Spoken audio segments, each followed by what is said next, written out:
En 2010, alors qu'il reste encore 5 années de prison à effectuer aux frères Martin avant une éventuelle libération, j'obtiens l'autorisation de les rencontrer dans le cadre d'un documentaire télévisé que je prépare pour la chaîne FTV1,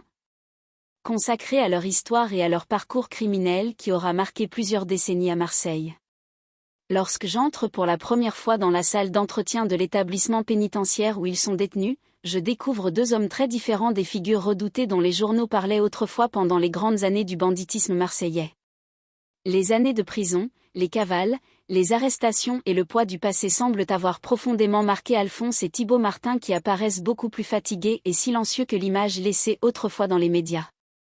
Pendant plusieurs heures, les 2 frères acceptent de revenir avec moi sur leur enfance difficile à Marseille, leur premier cambriolage, leur cavale, leurs années de prison ainsi que les nombreuses erreurs qui auront bouleversé leur vie depuis les années 1970.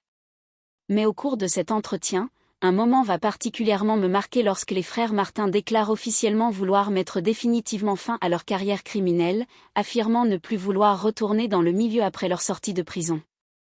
À la fin du tournage, en quittant l'établissement ce soir-là, j'ai le sentiment d'avoir vu non pas les célèbres frères Martin dont toute la France parlait autrefois, mais simplement 2 hommes âgés rattrapés par le temps, les regrets et le poids de leur propre histoire.